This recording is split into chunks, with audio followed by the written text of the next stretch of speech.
Dr. Heavenly, your digital mentor teacher. And in this episode, we have another special guest that is an expert in the area of education. And I am so glad to have Dr. Kimberly Griffin here to join us today to talk about literacy, to talk about her job as a professor, to talk about her business. So thank you for joining us, Kim. What is a movie trailer of your work in education?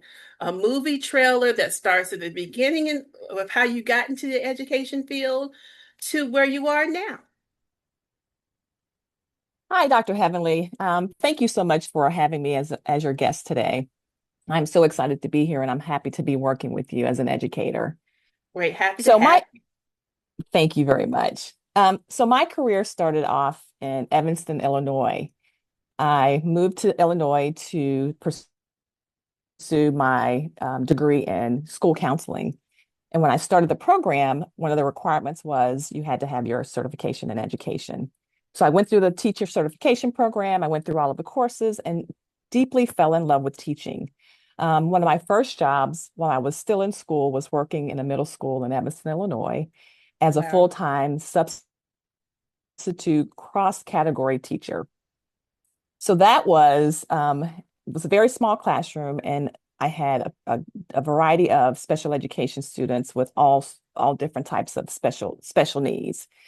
So that was me being just immersed into teaching and students and students with disabilities, and just having that experience working with all sorts of experiences. I had, you know, teachers on every grade level. I worked closely with parents. I worked closely with auxiliary services. I worked closely with almost every department in the school building. And as a young teacher or a teacher in practice, that was probably the best experience I could have had with learning the ropes. So I fell in love with teaching and then decided I didn't want to go into school counseling. I wanted to go into teaching full time. So I completed my degree at DePaul and then decided to move back to Georgia. And I got a job in Gwinnett County in 2004 in a middle school in Gwinnett County. And that's where my teaching career started.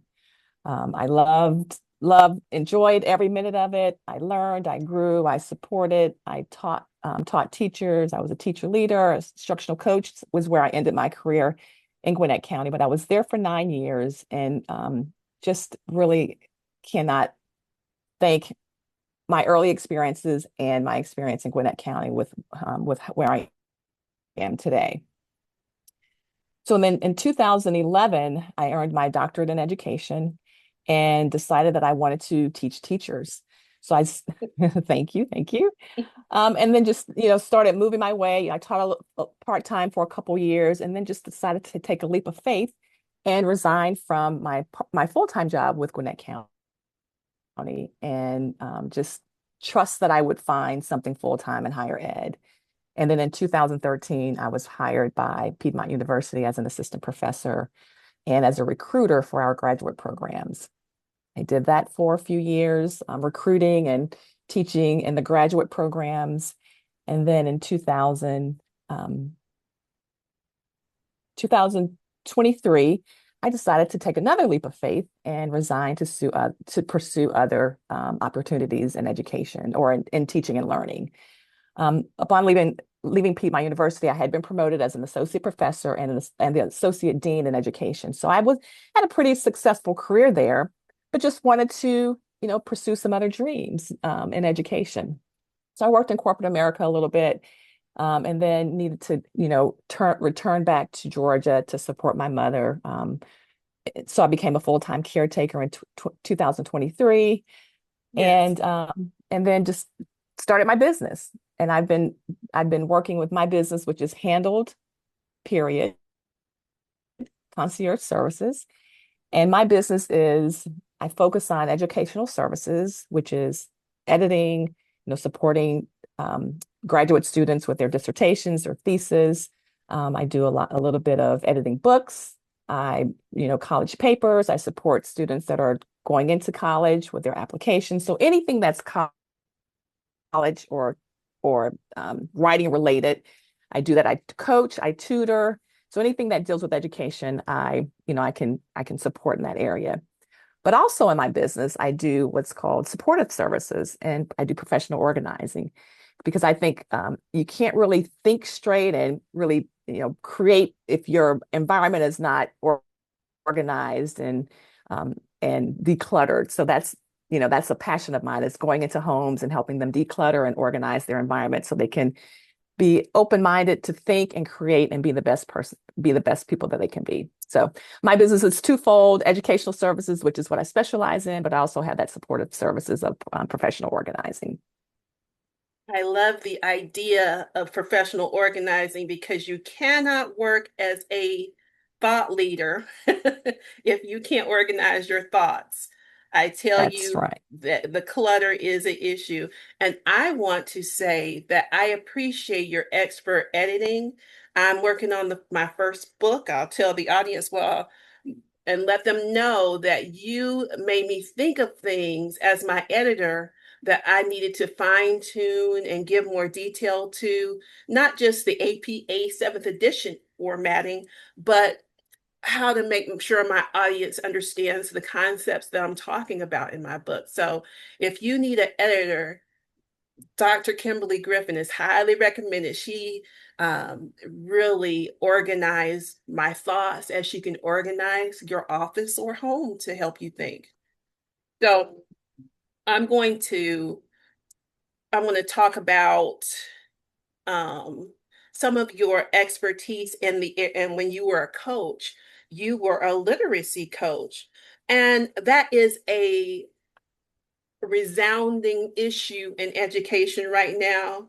What do you think, um, as a literacy coach that dealt with lower grades and secondary, how can we close gaps for these students in secondary? How did you try to do that as a coach? Dr. Heavenly, I think some of the biggest challenges that I found in middle school and in the high school, secondary level, is that we have a skills gap issue. Students are coming into middle grades and high schools with some of these foundational gaps. And I think teachers have the assumption that all students are coming in with that foundation. They know how to decode, they know how to read and understand. But we have students that are on so many different levels. So they come into these secondary classrooms and teachers just hit the ball rolling. I mean, just hit the floor running and teach as if all students are on the same level. So we have that skills gap issue in our classrooms. There's also a lack of good resources to reach our diverse audiences. So Mm, even if we understand that there are students with gaps, the resources are not there to help support our teachers and help support those diverse students. So if we had better resources, then that would definitely be able to help with the challenge. And then thirdly, I think a challenge is subject-based reading. Um, students oftentimes students don't like reading because they have a difficult time reading. And then some of the subject-based material is more difficult than reading something that they enjoy reading. So subject-based reading can be very taxing on students and it can cause a lack of motivation and engagement. So that's a challenge as well. And then we have some beginning teachers that have challenges in themselves. We have experienced teachers that have some of the challenges, but then we have those teachers that have only been teaching in our districts or our schools from 1 to 5 years that run into challenges with lack of preparation. mhm. Um, you think that they are prepared, but they are prepared in theory, but oftentimes not in practice because they haven't had the practice. When they leave Yes. their college, they Mm, they student teach, but oftentimes, they're not in classroom student teaching in environments that they are now working in. So that can be an issue. And then time is so limited. Time is limited for beginning teachers, for experienced teachers. There's just not enough time to do it all. So with beginning teachers, they really have a difficult time with managing time. And yes. then, as I said before, moving from theory to practice, and then classroom management. Classroom management can oftentimes be a struggle for our beginning teachers. So those are some challenges that I have run into as a literacy coach in my experience. And what kind of things do you wish those beginning teachers would have? What skill sets or what would you wish they could know before they step into those classrooms? I really wish that, in our preparation programs, we gave students authentic real life experiences versus, experiences that they want to be a part of because they don't really Hmm. know the real world. I think that sometimes I think preparation programs should start as soon as a teacher is admitted into a teacher preparation program, they should begin having those experiences, a little bit at a time, not just, throwing them in all day, but, a little bit at a time, coming back, reflecting on, what they saw, what, things could have been done differently. Um, but I think that time in real practice is important, and not just one experience. They need a variety of experiences. They need experiences on different levels. They may think they want to teach in middle grades. Give them that experience in elementary and high school. That might change their mind. It changed my mind. I Yeah. student taught third grade. I thought I wanted to be a first grade teacher. I student Hmm. taught in third grade and quickly realized that that wasn't my forte. I didn't relate to early childhood students as well as I did the older students. So that experience helped me see that, okay, middle grades is the direction I wanted to go in. Had I not had that experience, I would not have been able to make that decision. So they need decisions on, and they need experiences on every level. They need experiences in special education. I think they need experiences in diverse populations, inner Yeah. city experiences, suburb and rural area experiences. They also need experiences in private schools. Everyone thinks that, oh, if I can get a job in a private school where everything is, you know, uh, unlimited resources, you know, private schools have their own challenges. So I think having a variety of experiences would definitely help our teachers when they step into a classroom day one, really be able to be more effective and be more prepared. Yes, I agree.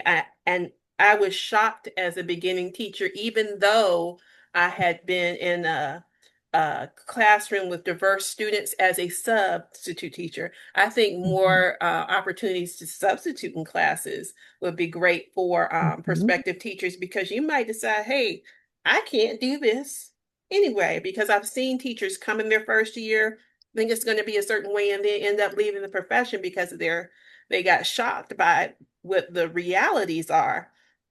So I think that's outstanding. And I know there's a lot of virtual practice out there. My daughter is going into Mhm. a program at Kennesaw State, and she's excited because she'll have an opportunity to have a AI simulation of what what the Mm. classroom is like. And they told us that the students even throw paper and act up in the AI classroom. So we'll see how that goes. I'll have to get back with you and let you know how she does in that Wow, program. that is exciting. AI is everywhere. So that's good to hear. That's good to AI hear. is everywhere, but I do want to say with that editing, AI can do so much. You still need a Dr. Kimberly Griffin to That's come in you're, and and help. I'm glad you said that, Heavenly, because I think a lot of people, not just educators, think that AI is the end all be all. But AI is only giving you what it is given. It doesn't have that human touch or that the real life human touch and appeal. So I think AI is important, but I think also having that real life person to kind of go back and make sure that everything is as it should be. Yes, it only And it's gives funny, you you should, so much. that's right. That's right.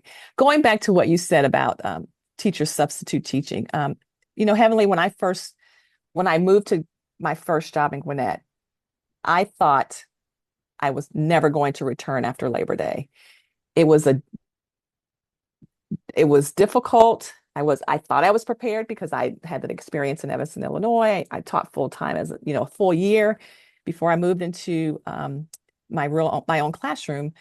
But I struggled the first, and I'm saying this so new teachers know this is a real thing. I struggled that first, what is it, 6 weeks of the school year. Mm-hmm. And had I not had a teacher leader or an experienced teacher to hold my hand the first few weeks and first few months, actually, probably the first half of the school year, I don't know where I would be today. So I'm very grateful that I had those experienced teachers, those teacher leaders, to really help me through, because I didn't think I was going to return after Labor Day, to be completely honest. I was struggling, but I had the support of the people in my building, and really, was able to overcome and continue on. So Thank goodness for those veteran teachers. I wouldn't have yes. made it without them either. And I just hear teachers out there saying they don't have that. And that's why I started my business Mhm. to be a mentor from far away if you need one, because it's critical to have that and retain teachers. People go out and get teachers, but what are we doing to make sure they have the support they need to stay in this profession? I'm so glad I made Mhm. it. I almost didn't make it either, but Mhm. we can't do it without veterans, and we're losing so many veterans at this point. That's So right. I That's want to right. ask about feedback too, because sometimes that feedback hurts when you get those evaluations and things. What kind of feedback was appropriate that if you're a coach, how did you give feedback to novice teachers without breaking them? So feedback is so important. And I tell teachers all the time, think about when you're giving feedback to your students. What are you trying to get? What do you want them to get out of it? So I have my one-on-one conversations with teachers. We sit down. I ask them, what did they think about their lesson? How do they think it went? And then we go from there. And then I let them know what I observed. And then we have a one-on-one conversation about how we can improve their practice, how we can improve what they did. So feedback is so important because it helps to improve practice. Hmm. They can't get better if they're stuck in their own cycle of doing things. So it's a conversation, it's a two-way conversation. It's not me saying this is what you need to do. We're having a dialogue, a back and forth conversation. And it's always to, for improvement so then they can help students improve and be successful. Um, but I think it's so important initially to build those relationships with your teachers. You're not going to go in day one and start observing. You have to, instructional coaches have to build up to that. They have to, just observe without feedback. Um, Letting them know that they're there for support. They're on their side. They're not, on the, not to say not on the side of the administrator, but they're not an administrator. Their instructional coaches are also teachers, and they're there for improvement of all the faculty. So it's important for them to know that, to build those relationships up front, and then to have that two-way dialogue. It's just not a one-way conversation. Thank you so much. And I want to know, um, what do you think educators could implement tomorrow to help with teacher leadership, teacher agency, even at the beginning levels of being a teacher? We talked about us being teacher leaders a lot. Everybody doesn't want to be a principal or a superintendent. What words of advice do you have for people like us? I think teacher leaders are probably the most important people in the building. Administrators can't be everywhere. I mean, there are some great school leaders out there that, you know, want to insert themselves. It's great when they go in classrooms. It's great for students to see our administrators. It's great for teachers to have that connection with their administrators. But it's also important to know that administrators are not the ones on the front line. It's our teachers. And teacher leaders are so important because without teacher leaders, a teacher leader that I had, I would not have continued would not have continued in education, to be completely honest. So teacher leaders oftentimes don't have an official title. They're those experienced teachers, and not always years of experience. Sometimes they're just experienced teachers that are willing to do what is need to be done for the success of students. And that's what the bottom line is. We're always looking to make sure that our students are successful. And if that means, going into a classroom and helping a teacher figure out how to take attendance, or reminding them of a meeting that's happening in the afternoon and where the meeting is, or where the cafeteria is, or it's just the smallest things. As a brand new teacher, you have to think about all of the things that they have going on, not just teaching students, but they have to think about, how to take attendance. Why is my internet not working? Where's the mailroom? How do I get copies made?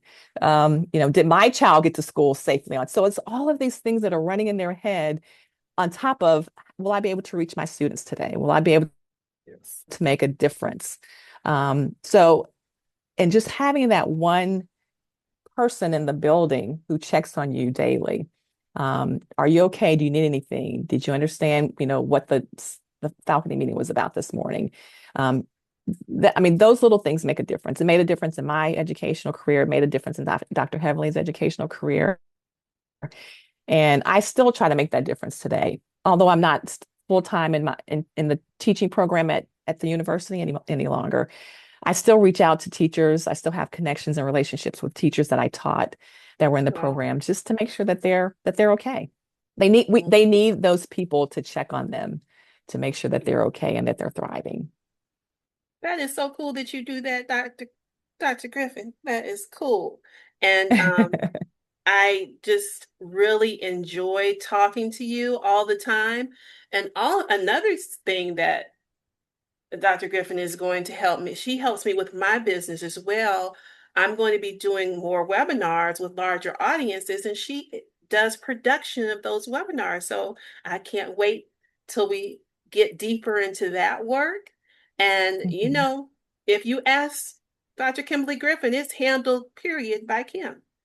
And remember that her email contact information is in the show notes below. Also, you can get in touch with Dr. Heavenly if you're interested in digital mentoring for teachers in your school or district, or if you're an individual teacher who wants to do that, please reach out to me, heavenlyedconsulting.com. And as always, come back, subscribe to our channel, like this episode if anything was meaningful to you, add a comment below, and always stay inspired. Thank you, Dr. Thank you so much, Dr. Henley. It was a pleasure.